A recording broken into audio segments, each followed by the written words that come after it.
Balik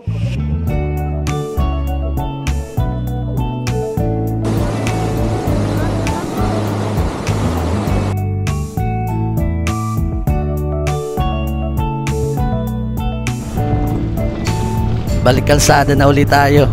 Pagkatapos natin mag side trip ng 2 araw sa Siargao, biyahe na tayo sa Hinatuan Enchanted River. Bali riding day number 4 na pala tayo ngayon. Good weather at good mood tayo. Napagpahinga tayo sa Siargao. Mukhang magaganda naman ang kalsada dito. Sana wala tayong maging aberya sa mga lubak.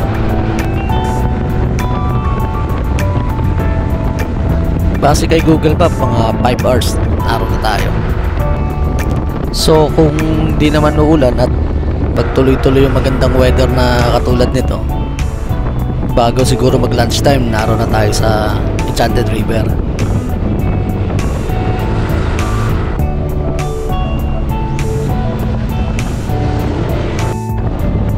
So nga pala, kung gusto nyo rin pumunta sa may Siargao, meron silang dedicated pay parking malapit sa port para sa mga turista.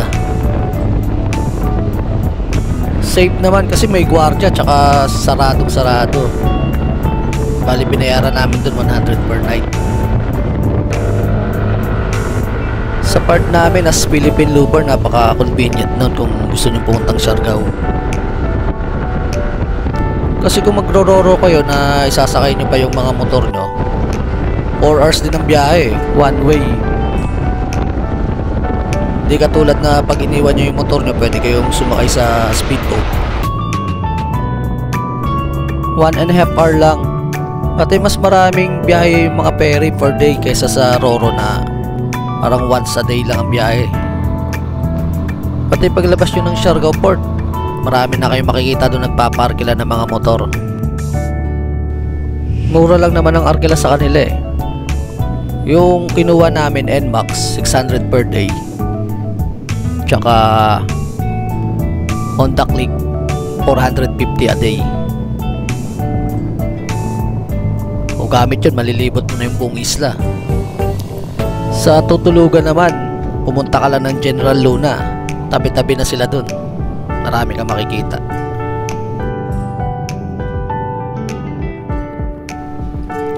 Yun, nakarating din. Dito na pala tayo ngayon sa entrance ng Enchanted River.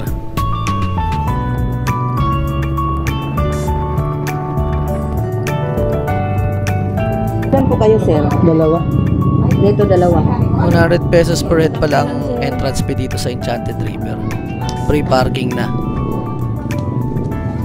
Tapos may mga designated kang sasakyan para makapunta doon sa main river. Libre naman ang sakay dito. Bawal kasi ipasok ang mga sasakyan doon eh. So hanggang dito ka lang talaga. Ganon din pag palabas na kayo.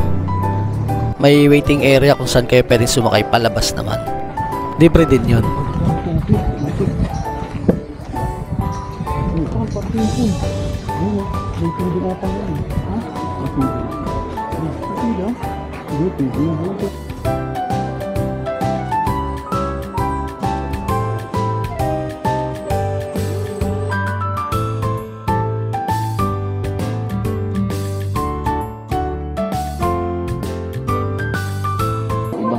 Welcome everyone to Enchanted River. Madayaw na pagkani sa Enchanted River.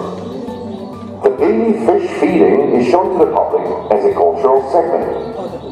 The feed, which is only a small portion of the daily food requirement of the fishes, is actually a fresh catch that is part of the natural diet. As part of connecting to our history, we are showing this tradition of fishermen of Hinatuan, going back to the blue waters of the river. After a challenging but bountiful fishing at sea, they show their gratitude to Mother Nature by giving an offering to the spirits of the underground spring. The spirits are believed to be dwelling here where the fish abound.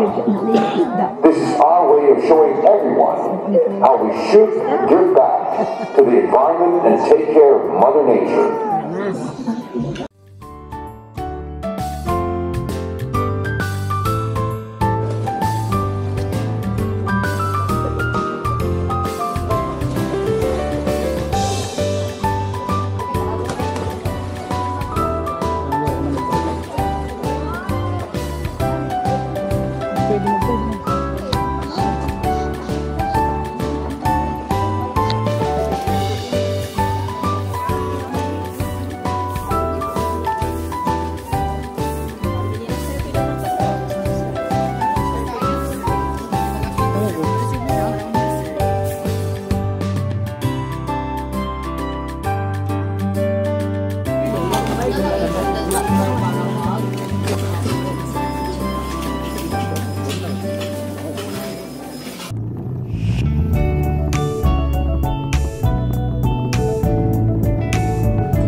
After namin mag-lunch at makapagpahinga, bumalik na uli kami sa kalsada.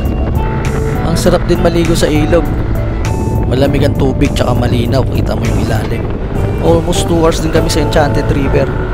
Okay lang naman kasi simula dito mga 1 hour lang naman ang biyahe papunta sa next destination namin.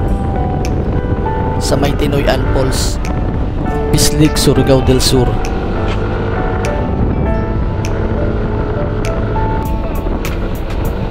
Maganda talaga pag gagawa kayo ng IT dito sa Philippine Loop.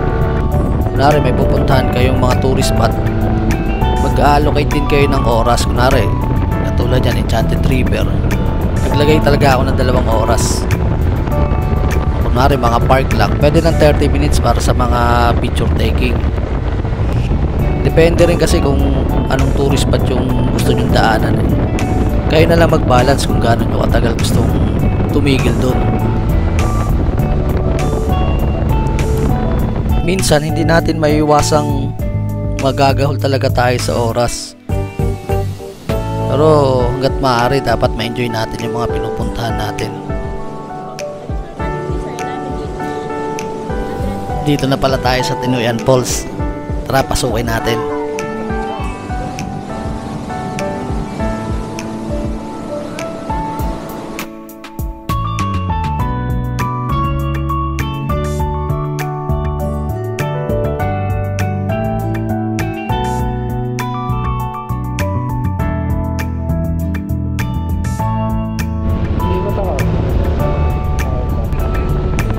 Picture taking lang kami sa falls, siguro mga 30 minutes lang kami doon. Ngayon palabas na kami sa main road.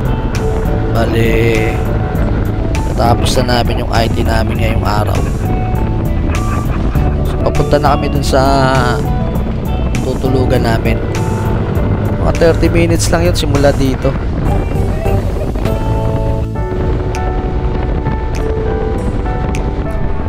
Nandito na pala tayo. Dito na rin namin tatapusin ang riding day number 4.